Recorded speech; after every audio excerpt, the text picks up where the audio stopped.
parfois que les chiens, au bout d'un certain temps, finissent par ressembler à leur maître. Et de la même façon, on dit parfois que l'Église locale tend à ressembler à ses responsables, particulièrement à son pasteur. Eh bien, moi qui suis dans la 20e année de mon ministère dans notre Église, je peux vous dire que ce n'est pas vrai. Parce que regardez comme vous êtes jeune, dynamique, beau, fort, intelligent, pas du tout comme votre pasteur. Par contre, là où je pense qu'on a un point en commun, vous et moi, ou en tout cas un certain nombre d'entre vous et moi, c'est qu'on est triste. Je veux dire par là que la tristesse est une réalité assez ordinaire, assez habituelle même de ma vie, du moins en ce moment, et je sais que c'est le cas pour un certain nombre d'entre vous. Et la question que je me pose, c'est est-ce que c'est vous qui avez déteint sur moi ou est-ce que c'est l'inverse ? Peu importe. Le sujet qu'on va aborder aujourd'hui, c'est la tristesse, et ce genre de tristesse qui monte de très profond en nous, si profond qu'on ne sait pas trop d'où ça vient. On ne sait pas où se cache l'usine en nous capable de produire ce genre de choses. Parce que si on le savait, on la mettrait à l'arrêt, cette usine, n'est-ce pas ? Et cette tristesse, parfois, elle s'accompagne d'un sentiment de grande solitude. Pourquoi ? Pour plusieurs raisons, en fait. Premièrement, parce qu'on n'a pas l'impression que les gens nous comprennent, même les personnes les plus proches de nous. Deuxièmement, parce qu'on n'a pas l'impression que les gens sont même capables de nous comprendre. Troisièmement, parce que même s'ils pouvaient nous comprendre, on n'a pas l'impression d'avoir les mots ou les moyens d'exprimer correctement ce qu'on traverse. Quatrièmement, même si on avait les moyens de le faire, souvent on n'a pas envie de le faire parce qu'on ne veut pas déranger les gens. On ne veut pas passer pour quelqu'un qui se plaint tout le temps. On a honte de se sentir mal alors qu'il y a des gens autour de nous qui vivent des trucs probablement 10 000 fois pires. On se sent seul. Cinquièmement, parce que même si on ne dit rien, on aimerait trop que quelqu'un nous demande comment ça va, que quelqu'un nous prenne par les bras pour nous dire qu'il se fait du souci pour nous, que quelqu'un nous envoie un petit WhatsApp pour nous dire qu'il est solidaire de notre tristesse, mais ça arrive trop rarement. Et quand ça arrive, on se dit que la personne a dû faire ça par un sentiment de devoir, parce qu'elle se sentait obligée, et pas parce qu'elle s'est sentie poussée ou pressée par une compassion sincère. Alors des fois, on est vraiment triste, et on se sent vraiment seul dans notre tristesse. Est-ce que ça vous est déjà arrivé ? Vous savez, quand on est croyant, on imagine parfois que plus on est mûr dans la foi, plus on est pieux, plus on est proche de Dieu, et moins on se sent triste. En fait, la tristesse est un sentiment très ordinaire chez les croyants d'après la Bible. Le texte qu'on va regarder dans un instant, c'est un passage de la Bible assez connu. Si vous êtes chrétien depuis un certain temps, vous le connaissez bien, ce passage. C'est un passage qui nous parle justement de la tristesse d'un croyant. Et l'intention de ce texte, c'est de donner aux croyants des mots à mettre sur leur tristesse. Rappelons-nous que la Bible, pour nous, les croyants, c'est un livre qui a été inspiré par Dieu. Donc l'auteur de ce texte-là, qu'on va lire dans un instant, il l'a écrit en étant conduit par Dieu qui voulait que ce passage fît partie de la Bible. F-I accent circonflexe T, c'est l'imparfait du subjonctif. Comme dans la confession de foi là, qu'on a lu, les quelques versets qu'on a lus tout à l'heure. Et si Dieu a voulu que ce passage fît partie de la Bible, c'est pour que nous qui sommes tristes, nous puissions nous sentir en bonne compagnie, en compagnie d'un croyant comme nous, et même d'un croyant meilleur que nous, qui trouve les bons mots, les mots inspirés par Dieu pour exprimer sa tristesse et pour nous aider à comprendre la nôtre de tristesse. Et rien que ça, c'est déjà rassurant. Mais ce texte, il est là aussi pour nous rassurer d'une autre manière, en nous montrant que si on a la foi en Dieu, cette foi qu'on a en Dieu, elle a quelque chose à dire à notre tristesse. Si on a la foi en Dieu, peut-être que la tristesse continue d'être une réalité assez ordinaire de notre vie, mais il y a aussi une autre réalité ordinaire, c'est celle de notre espérance. Et on va voir aujourd'hui ce que ça veut dire. Et avant de lire le passage, finalement, j'aimerais résumer en une phrase toute la leçon que j'espère qu'on va retenir ce matin. Dieu accueille avec tendresse et miséricorde le chagrin de ses enfants, à qui il s'est donné sans réserve pour les tenir dans leurs afflictions. Je répète, Dieu accueille avec tendresse et miséricorde le chagrin de ses enfants, à qui il s'est donné sans réserve pour les tenir dans leurs afflictions. Je vais lire ce passage, il s'agit du psaume numéro 42. Dans ma Bible, c'est à la page 741. Donc, si vous avez la même édition que moi, vous le trouverez, ce texte, à la page 741. Mais si vous avez l'édition blanche, couverture souple, qu'on met à votre disposition à l'entrée, là, ça se trouve à la page 382. Vous allez voir que les deux éditions n'ont pas exactement la même traduction, si vous suivez dans une autre édition que la mienne, mais vous verrez que ça veut dire la même chose. Psaume 42. Au chef de chœur, poème des fils de Corée. Comme une biche soupire après des courants d'eau, ainsi mon âme soupire après toi, ô Dieu. Mon âme a soif de Dieu, du Dieu vivant. Quand irai-je et paraîtrai-je devant la face de Dieu? Mes larmes sont ma nourriture jour et nuit, pendant qu'on me dit tout le temps, où est ton Dieu? Voici pourtant ce dont je me souviens avec effusion de cœur. Je marchais avec la foule et m'avançais avec elle vers la maison de Dieu, au milieu des acclamations et de la reconnaissance d'une multitude en fête. Pourquoi t'as battu, mon âme, et gémis-tu sur moi? Attends-toi à Dieu, car je le célébrerai encore pour son salut. Mon Dieu, mon âme est abattue à mon sujet. C'est pourquoi je me souviens de toi depuis le pays du Jourdain, depuis l'Hermon, depuis la montagne de Mitséar. Un abîme appelle un autre abîme au bruit de tes cascades. Toutes tes vagues et tous tes flots passent sur moi. Le jour, l'Éternel m'accorde sa bienveillance. La nuit, son cantique m'accompagne. C'est une prière au Dieu de ma vie. Je dis à Dieu, mon roc, pourquoi m'as-tu oublié? Pourquoi dois-je marcher dans la tristesse, sous l'oppression de l'ennemi? Mes os se brisent quand mes adversaires me déshonorent, en me disant tout le temps, où est ton Dieu? Pourquoi t'as battu mon âme et gémis-tu sur moi? Attends-toi à Dieu, car je le célébrerai encore. Il est mon salut et mon Dieu. Prions. Seigneur, merci pour ta parole.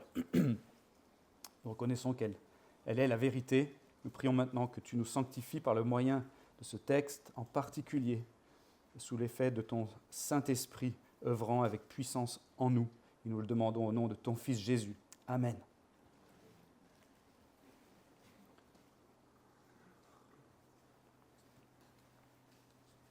Alors on peut diviser ce texte en 3 parties, qui sont chacune structurées à peu près pareil. On a d'abord la description d'un truc négatif, qui se conclut ensuite par un truc positif. Un truc négatif, qui se conclut ensuite par un truc positif, 3 fois. Et ces 3 parties sont versets 2 à 6, puis 7 à 9, puis 10 à 12, si vous avez votre Bible ouverte sous les yeux. Le verset 1, dans mon édition de la Bible, c'est tout simplement le titre de ce poème. C'est marqué que c'est un poème ou un chant qui a été écrit pour le chef de chœur et par les fils de Corée. Mais en fait, il faut savoir qu'on peut aussi traduire pour les fils de Corée. Les fils de Corée, c'est une confrérie de chantres, c'est-à-dire des musiciens responsables de la louange au temple de l'Éternel il y a très très très longtemps. Et la précision que je viens de faire, elle n'est pas hyper importante. Et pourtant, ça peut quand même être pertinent, parce que le texte lui-même, quand on le lit, il ressemble beaucoup au style du roi David, qui a écrit beaucoup de ses psaumes, beaucoup de ses poèmes. Et si c'est bien le roi David qui s'exprime dans cette lamentation, alors en fait, c'est encore plus remarquable. Voilà un homme de Dieu, un homme selon le cœur de Dieu, d'après les Écritures, qui éprouve une très grande tristesse et qui l'exprime avec beaucoup de sincérité. Si le roi d'Israël lui-même éprouve ce genre de choses, alors les gens qui, à l'époque, reçoivent ce texte en premier, c'est-à-dire les Israélites de l'Antiquité, les sujets du royaume du roi David, eh bien, ils doivent se dire « Waouh, notre grand roi, le grand roi David, l'homme selon le cœur de Dieu, en fait, il est comme moi. Il ressent des trucs comme ça, comme moi. Je ne suis donc pas tout seul, je ne suis pas bizarre, je n'ai pas besoin d'avoir honte. » Vous comprenez ? En tout cas, regardons le texte. Premièrement, je suis triste et je sais ce qui me manque. Je sais ce qui me manque réellement. Est-ce que vous savez, quand vous êtes triste, ce que c'est qui vous manque réellement? Je ne parle pas de la voiture de sport que vous ne pourrez jamais vous payer, ni des vacances aux Maldives, ni du chalet de luxe à la montagne. Je ne parle même pas du travail que vous aimeriez trouver si vous êtes au chômage, ni du conjoint ou de l'enfant que vous n'arrivez pas à avoir, ni de la guérison physique à laquelle vous aspirez. Dans le texte, en fait, la première chose qu'on voit, c'est que la cause profonde de notre tristesse, elle est relationnelle. C'est une cause relationnelle. Il nous manque quelque chose dans notre relation à Dieu et dans notre relation aux autres. Si vous regardez bien le texte, il y a vraiment ces 2 choses qui manquent à l'auteur de notre texte et qui sont à l'origine de sa tristesse. Dieu lui manque et la solidarité des autres croyants lui manque. Et les termes et les expressions qu'il emploie pour exprimer ce manque et cette tristesse sont hyper forts, hein, comme une biche assoiffée, hein, qui n'a qu'un seul objectif, c'est de trouver de l'eau. De même, mon âme, Seigneur, mon âme soupire après toi, ô Dieu. Mon âme gémit de soif intérieurement. Elle languit après Dieu, le Dieu vivant. Et l'auteur du texte ajoute que ses larmes sont sa nourriture, jour et nuit. C'est-à-dire qu'il a perdu l'appétit, il ne mange plus. Sa tristesse a pris toute la place. Je suis sûr que ça vous est déjà arrivé à certains d'entre vous, d'être accablé de tristesse. Et vous ne pensez même plus à manger. En fait, vous n'avez même pas faim. Il faut savoir que quand on est en état de dépression, il arrive qu'on n'ait plus envie de manger, tout simplement parce qu'on n'a plus de plaisir à manger. Il faut savoir aussi que quand on est dans un état d'anxiété, eh bien notre cerveau sécrète une hormone qui ralentit le système digestif. Du coup, on n'a pas faim, on ne veut pas manger. Et parfois, on pleure, et on pleure si fort qu'on ne peut pas manger. Vous avez déjà essayé de manger en sanglotant? C'est impossible, on passe son temps à essuyer ses larmes et à se moucher. Et en fait, c'est ça que le texte nous décrit. C'est ça que l'auteur de ce psaume nous décrit. Et ce qui est frappant, c'est que l'auteur nous dit que ce qui cause une telle tristesse, c'est qu'il est privé de quelque chose de très particulier. Il est privé d'une proximité avec Dieu, une proximité dont il faisait l'expérience quand il pouvait aller au temple, quand il pouvait aller à la maison de Dieu, au verset 5, en compagnie des autres croyants. Est-ce que vous avez déjà pensé que votre tristesse, fondamentalement, au plus profond de vous-même, ça pouvait en fait venir de ça? Certes, il y a des facteurs déclencheurs, hein, un souvenir, un échec, la fatigue, une adversité, une précarité. Et d'ailleurs, si c'est bien le roi David qui a écrit ce psaume, il est fort probable qu'il a écrit ce psaume avant de devenir roi, quand il était persécuté par le premier roi d'Israël, qui n'était pas un roi super sympa, le roi Saül, et que David était obligé de fuir et de se cacher pour sa propre sécurité. Mais ce n'est pas ce danger objectif qui cause fondamentalement sa tristesse. C'est le fait de se sentir privé de Dieu, parce qu'il est privé du culte au temple et de la communion avec les autres croyants. Alors imaginez qu'une de vos plus grandes joies dans la vie, c'est de faire partie de l'église Lyon-Gerland. Et le dimanche, c'est votre jour préféré, parce que vous allez pouvoir rendre un culte à Dieu avec les gens que vous aimez le plus au monde. Vous êtes membre de l'Église, vous avez donné votre consentement au traitement de vos données personnelles afin d'être ajouté à la liste de diffusion et à la communauté WhatsApp de l'Église. Et dès que vous recevez une notification de l'Église sur votre smartphone, il y a votre poitrine qui se resserre et votre cœur qui tressaille d'émotion. C'est un frère, c'est une sœur, c'est votre Église, c'est la vie du peuple de Dieu. En fait, c'est Dieu à travers la vie de son peuple qui sonne dans ma poche, qui vibre dans ma poche. Maintenant, imaginez que pendant, disons, 3 mois à peu près, vous soyez privé de tout ça. Pas un seul dimanche au théâtre de Lulu pour le culte. Pas un seul mardi au groupe de maison. Vous êtes supprimé de tous les groupes WhatsApp de l'Église. Plus de messages le mercredi sur le groupe logistique et accueil pour dire qu'il manque encore 2 ou 3 personnes dans l'équipe. Plus de mails de Maïlis avec les consignes pour la louange.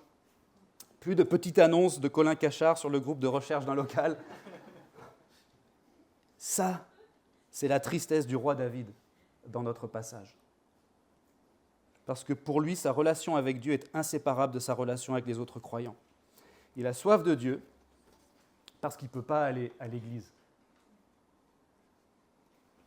Et il met ces mots-là sur sa tristesse. Il est triste parce qu'il est persécuté, certes, mais au fond, ce n'est pas la persécution qui explique sa tristesse. C'est plutôt que Dieu lui manque et la solidarité des autres croyants lui manque. Est-ce que vous avez déjà mis ces mots-là sur votre tristesse? Il y a sûrement des facteurs déclencheurs de votre tristesse, mais la cause profonde de cette tristesse, c'est une cause relationnelle. Il nous manque quelque chose dans notre relation à Dieu et dans notre relation aux autres. Et en fait, au plus profond de nous-mêmes, on aspire existentiellement à ça. On aspire à être connecté à Dieu et connecté aux autres. D'après la Bible, on a été fait pour ça. On a été fait pour vivre dans une douce communion avec Dieu et dans une douce communion les uns avec les autres. On n'a pas été fait pour vivre seul. On n'a pas été fait pour vivre indépendamment des autres ou de Dieu. On n'a pas été fait pour qu'on se suffise à soi-même. Et réfléchissons déjà à ça et mettons ces mots-là sur notre tristesse. Si je me sens seul dans ma tristesse, et si je désire être accepté, compris et entouré et réconforté et aimé, en fait, si je désire ces choses, c'est un bon désir. En fait, j'ai soif de Dieu. J'ai soif de ce pourquoi j'ai été créé à l'origine. Et par la solidarité des frères et sœurs de l'Église, en fait, c'est l'amour de Dieu qui m'est communiqué quand je prends part à la vie d'une église locale. Et c'est normal que j'ai envie de ça. Et c'est normal que ça me manque. Donc l'auteur de notre texte est triste et il sait ce qui lui manque. Il exprime un truc négatif. Mais cette première partie se conclut quand même par un truc positif au verset 6. Et ce truc positif, c'est tout simplement qu'il reconnaît que ce qui lui manque, ce n'est pas juste une utopie, ce n'est pas juste un rêve impossible, ce n'est pas un truc qui n'existera jamais. Il reconnaît que Dieu existe, et puisqu'il existe, et que rien n'est impossible à Dieu par définition, eh bien Dieu peut satisfaire la soif du roi David. Il peut satisfaire notre langueur existentielle. Il peut parfaitement consoler notre tristesse. Est-ce qu'on a conscience de ça ce matin? Est-ce qu'on a conscience de ça? Et par conséquent, est-ce que dans notre tristesse, on a placé nos espoirs en lui? Est-ce qu'on a reconnu quel était l'objet réel de nos aspirations profondes et de notre langueur intérieure? Et est-ce qu'on a mis ces mots-là dessus, sachant qu'on ne désire pas un truc impossible à obtenir, en fait, mais qu'on désire ce pourquoi Dieu nous a créés et qu'il est capable de nous donner un jour? Mais l'auteur de notre texte va un peu plus loin ensuite. Deuxièmement, je suis triste et je sais d'où vient ma peine. Alors certes, on a dit que l'auteur attribuait sa tristesse fondamentalement à une cause relationnelle. Il lui manque quelque chose dans sa relation avec Dieu et avec les autres. Mais maintenant, ce qu'on voit dans le texte, c'est que la tristesse elle-même est une œuvre de Dieu dans notre vie, mais c'est l'œuvre d'un Dieu qui demeure fidèle dans son amour pour nous. Je répète, la tristesse elle-même est une œuvre de Dieu dans notre vie, mais c'est l'œuvre d'un Dieu qui demeure fidèle dans son amour pour nous. L'auteur explique de nouveau qu'il est triste, vous avez vu, verset 7, que son âme est abattue à son sujet parce qu'il se souvient de Dieu depuis le lieu où il a dû s'enfuir et où il se trouve donc privé du culte et de la communion des autres croyants. Mais ensuite, il va décrire cette tristesse avec une autre métaphore que la soif. Il parle maintenant des cascades et des vagues et des flots de Dieu qui passent sur lui au verset 8. Alors, rien à voir avec l'eau qu'il pourrait boire pour se désaltérer. On est dans une autre métaphore. Il demandait de l'eau en tant que biche assoiffée, et maintenant il a des cascades et des vagues et des flots. Non, rien à voir. C'est une autre analogie, une autre métaphore. Ici, il s'agit de vagues de tristesse. C'est un genre de déluge. C'est une tempête. C'est une série d'afflictions. Ça me fait penser à une crise d'angoisse, vous savez, quand on se sent assailli par plein de pensées ou d'images impossibles à verbaliser. Des pensées, des images qu'on a même du mal à reconnaître, mais qui se déversent sur nous comme une cascade, qui nous submerge comme des vagues et qui crée un sentiment de panique et de désespoir. Et c'est ça que dit l'auteur de notre texte quand il dit, au verset 8, qu'au bruit de ces cascades, un abîme appelle un autre abîme. C'est-à-dire qu'il a l'impression de descendre dans un gouffre et que dans ce gouffre, il y a un autre gouffre. Et ensuite, il y a encore un autre gouffre. Il va de gouffre en gouffre, d'abîme en abîme. Mais ce qui doit nous frapper, c'est l'article possessif. L'auteur parle de tes cascades, tes vagues, tes flots. Les flots de qui? Les flots de Dieu. Celui dont l'auteur se souvient depuis le pays du Jourdain, comme il le dit au verset 7.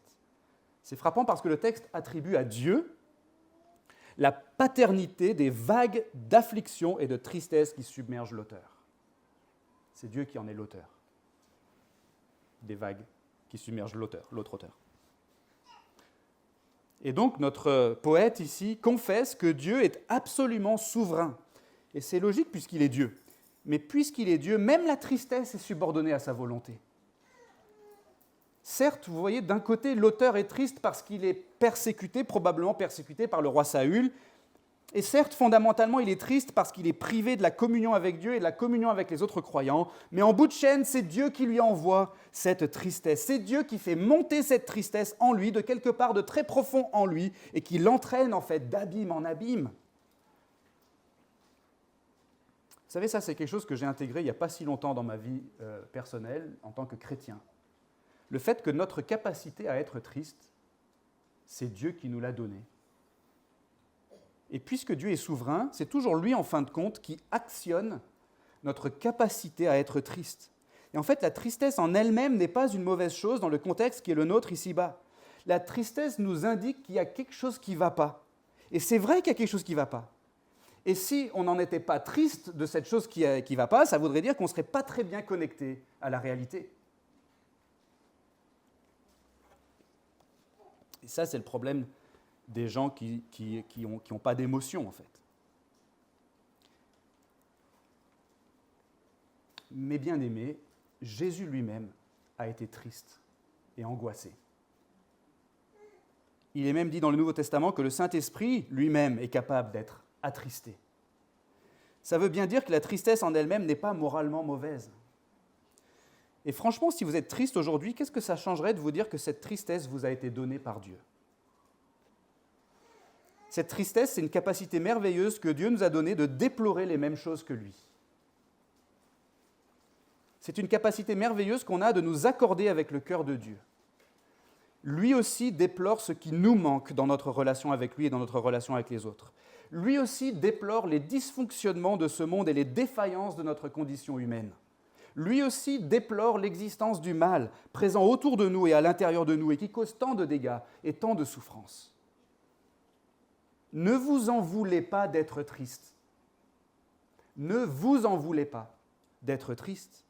Vos gémissements intérieurs et inexprimables, ce sont peut-être les soupirs du Saint-Esprit lui-même, qui est en vous si vous êtes croyant, et qui exprime parfaitement votre peine à Dieu le Père, dans un monde déchu où il y a tant de choses brisées, tant d'injustices à déplorer et tant de souffrances à lamenter.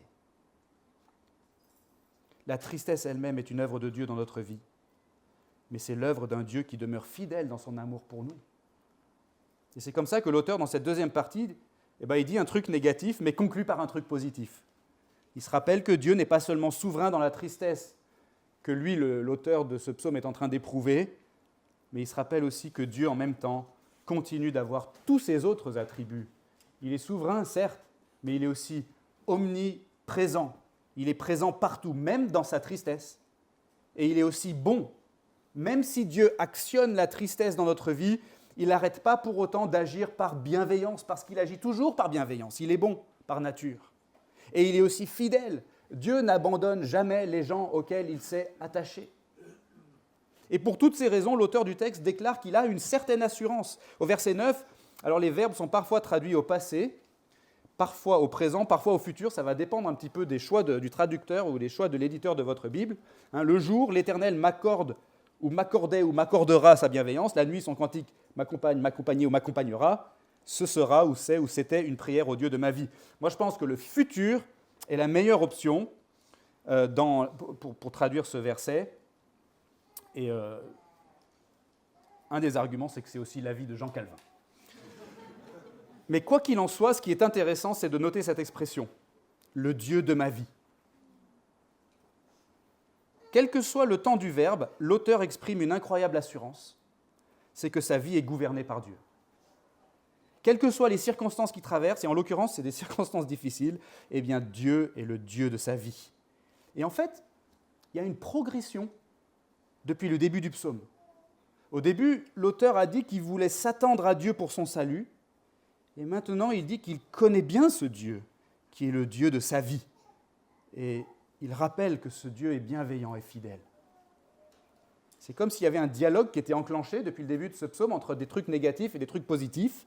Et déjà, après ces deux premiers échanges, un truc négatif qui se conclut par un truc positif, un truc négatif qui se conclut par un truc positif, eh bien, après ces deux échanges, on s'est déjà rapproché de Dieu. Mais regardons la suite et la fin du texte. Troisièmement, je suis triste, mais je sais qui est pour moi. Je sais qui est pour moi. Dans cette troisième partie, on a aussi un truc négatif qui se conclut par un truc positif, mais il y a quelque chose qui est très différent. Cette fois, l'auteur du psaume ajoute un élément extrêmement important au contexte de ces lamentations. C'est un tout petit mot en français, petit mais costaud. C'est le mot « roc ». Verset 10, « Je dis à Dieu, mon roc, pourquoi m'as-tu oublié » Alors on a l'impression que les versets 10 et 11, c'est une sorte de redite des versets 3 et 4. L'auteur, il est triste, il exprime sa tristesse parce qu'il se sent loin de Dieu et il est persécuté par ses ennemis qui retournent en plus le couteau dans la plaie en se moquant de lui, en lui disant « Alors, il est où ton Dieu maintenant ?» Et on dirait donc que l'auteur se répète un peu, et c'est vrai, il se répète, mais en réalité, ce qu'il fait, c'est qu'il recadre sa tristesse avec des éléments qu'on n'avait pas au début. Il continue de pleurer et de déverser son cœur devant Dieu et d'exprimer cette douleur qu'il a de se sentir loin de Dieu et de l'Église. Mais voyez-vous, maintenant, c'est à Dieu, son roc, qu'il s'adresse. Il s'adresse à celui qui non seulement existe et qui non seulement gouverne sa vie, mais sur lequel sa vie est fondée, sur lequel il s'appuie, celui qu'il reconnaît comme étant la seule sécurité infaillible dans ce monde. Même s'il se sent éloigné de lui, il confesse néanmoins que Dieu est son roc. Il n'a que Dieu comme roc, il est son roc, pas un roc, il est son roc. Et puisqu'il est son roc, son rocher solide et inamovible, eh bien il peut lui déverser sa tristesse sans aucune crainte. Il peut lui exprimer sa perplexité et ses doutes et sa solitude avec une grande liberté, parce qu'il est son roc. Imaginez que vous soyez le fils ou la fille de Teddy Riner, le grand judoka français, 11 fois champion du monde, 2,04 m, 150 kg.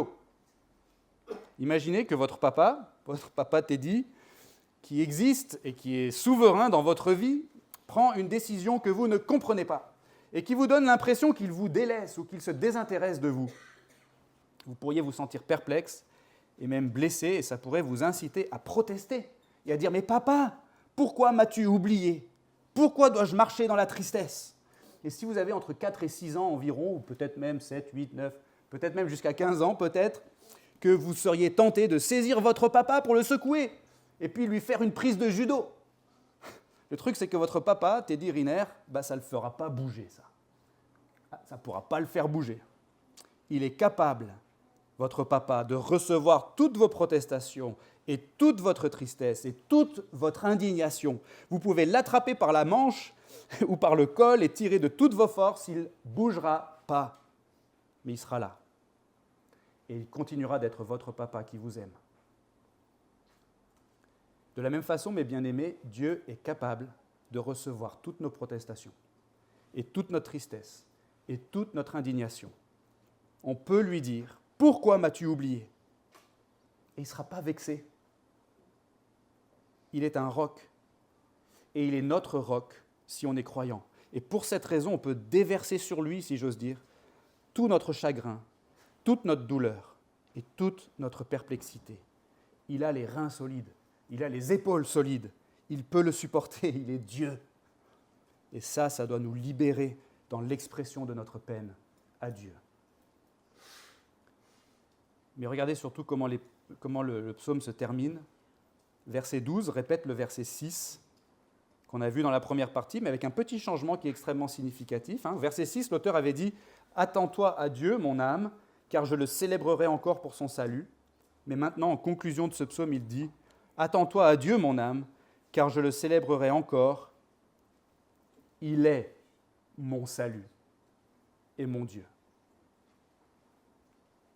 Au début, l'auteur il présentait Dieu comme celui de qui le salut pouvait venir. Mais maintenant, il présente Dieu comme celui qui est le salut, qui est son salut et son Dieu. Vous avez vu la progression qu'il y a depuis le début de ce psaume ? À travers ces 3 étapes où l'auteur dit un truc négatif qui se conclut par un truc positif. C'est très pédagogique en fait. L'auteur se lamente, il exprime sa tristesse, mais au fur et à mesure de sa lamentation, il réfléchit sur Dieu, il réfléchit sur ce que ça veut dire d'avoir la foi, il réfléchit à qui est Dieu, à comment est Dieu, à ce que Dieu a fait, à ce que Dieu a promis de faire. Et à la fin, l'auteur dit quelque chose de vraiment sensationnel, c'est que dans sa tristesse, Dieu lui-même est son salut. Et tout le reste de la Bible nous aide à comprendre ce que ça veut dire ça.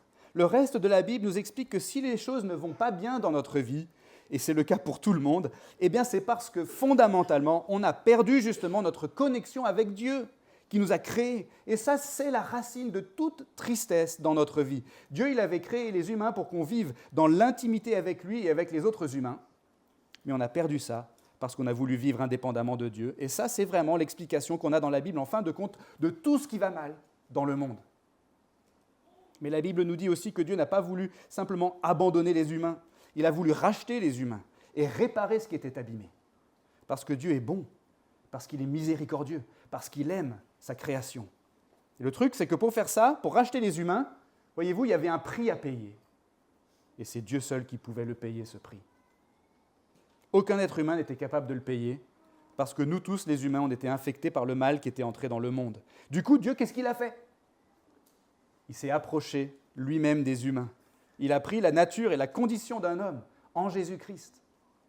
Et il a vécu sur la terre sans jamais commettre le mal, lui. Et en tant qu'être humain parfait et innocent, il s'est offert ensuite lui-même comme sacrifice, c'est-à-dire comme paiement du prix nécessaire pour racheter les humains. Vous avez compris? En fait, ce qui s'est passé, c'est que sur la croix, où Jésus a agonisé avant de mourir, Jésus a connu la souffrance et la tristesse ultime et les conséquences ultimes de notre déchéance, pour que nous, si on place notre confiance en lui, on soit délivrés de ces choses-là. Sur la croix, Jésus s'est écrié, à un moment donné, un peu comme l'auteur de notre texte ici, Jésus lui-même s'est écrié « Mon Dieu, pourquoi m'as-tu abandonné ?» Et pour Jésus, en tant qu'être humain sur la croix, l'expérience de cet éloignement de Dieu, assorti de l'abandon de ses amis, est infiniment pire que tout sentiment d'éloignement de Dieu et de nos amis dont on pourrait faire l'expérience sur cette terre. Jésus a été plus triste qu'on ne le sera jamais, si toutefois notre confiance est en lui. Jésus est mort, mais ensuite il est ressuscité le 3e jour en vainqueur sur le mal et sur la mort. Et aujourd'hui, Jésus est vivant, il est vivant dans le paradis, et il nous appelle à lui. Il nous dit « Viens, repose-toi en moi. » Et dans ta tristesse aujourd'hui, si tu viens à moi, je serai ton roc et ton salut.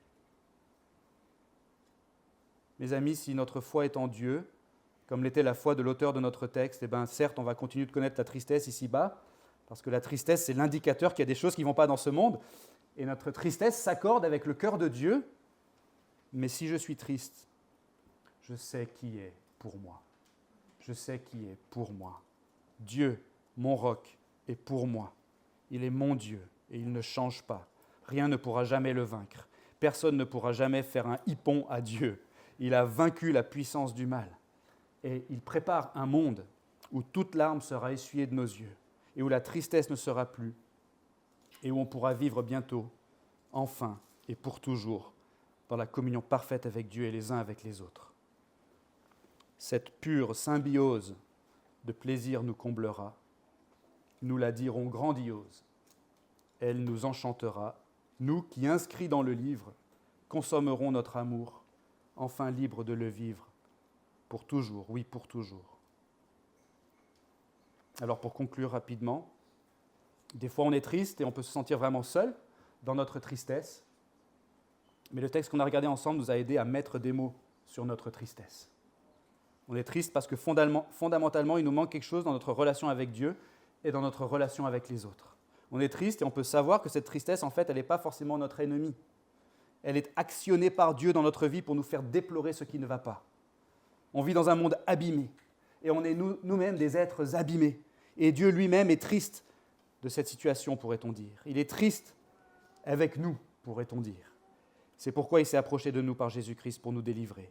Et c'est sûr qu'il nous délivrera si notre foi est en lui. C'est pourquoi j'ai dit au début que toute la leçon de ce texte, on pourrait la résumer en une phrase. Dieu accueille avec tendresse et miséricorde le chagrin de ses enfants, à qui il s'est donné sans réserve pour les tenir dans leurs afflictions. Est-ce que ce matin, vous croyez que Dieu existe? Et que s'il existe, ça veut dire que le salut existe. C'est-à-dire que s'il y a un Dieu, alors il y a un espoir dans la tristesse. La tristesse n'est pas le fin mot de l'histoire. Je peux tourner mes regards vers Dieu et placer mes attentes en lui parce qu'il est au-dessus de cette tristesse. Il la voit, il la comprend et il est capable de la résoudre un jour parce qu'il est Dieu. Si vous doutez que Dieu existe, je vous encourage vivement à lire des livres à ce sujet, par exemple le livre de Timothée Keller intitulé « La raison est pour Dieu ».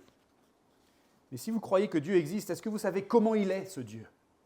Est-ce que vous croyez en un Dieu cruel, méchant, implacable, rabat-joie, tyrannique, distant, froid, capricieux. Je vous assure que ça, ce n'est pas le vrai Dieu.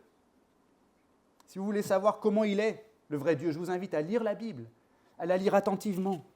Et pour ça, rapprochez-vous d'un ami ou d'une amie chrétienne ou chrétien ou chrétienne et lisez la Bible ensemble. C'est aussi simple que ça. Et si vous ne savez pas comment vous y prendre ou avec qui faire ça, je vous propose de venir me voir à la fin du culte et on pourra en discuter ensemble. Et si vous êtes chrétien, est-ce que vous pourriez vous proposer pour accompagner quelqu'un de votre entourage qui aimerait en savoir plus sur Dieu ? Enfin, si vous croyez que Dieu existe et qu'il est le Dieu de la Bible, le seul et unique Dieu vivant, le vrai créateur du monde, et celui qui gouverne toutes choses selon sa providence, eh bien, est-ce que vous avez compris ce matin que ce grand Dieu s'est fait homme en Jésus-Christ, de sorte qu'il a connu nos souffrances humaines, notre fragilité et notre tristesse, et il est mort et ressuscité pour nous ouvrir un monde à venir où on sera heureux pour toujours. Est-ce que vous avez placé toute votre confiance en lui ? Est-ce qu'il est votre roc, votre salut et votre Dieu ? Dans ce cas, il est aussi le compagnon de votre tristesse aujourd'hui. Il est celui qui est toujours avec vous et pour vous. Il est celui qui vous manifeste sa présence et son amour à travers la communion de l'Église de Jésus-Christ, l'Église chrétienne, à travers le culte, à travers les sacrements comme la Sainte Seine qu'on va prendre dans quelques instants, à travers même les messages WhatsApp de vos frères et sœurs qui vous disent leur solidarité et leur affection. C'est l'amour de Jésus qui vous est manifesté par ce moyen. Il ne vous abandonnera jamais, il ne vous laissera jamais seul, il vous défendra infailliblement jusqu'au bout. Amen et gloire à Dieu. Prions. Seigneur, merci d'avoir pourvu à notre salut en ton Fils Jésus-Christ. On te prie, Seigneur, de nous aider à fixer notre attention sur lui, à placer nos espoirs en lui et à marcher par la foi dans l'attente de ce jour glorieux de notre consolation, à marcher dans notre tristesse avec fidélité, en reconnaissant que c'est ton œuvre en nous et que toi aussi, d'une certaine manière, tu es triste de ce qui ne va pas dans notre vie et de ce qui ne va pas dans le monde autour de nous. Amen.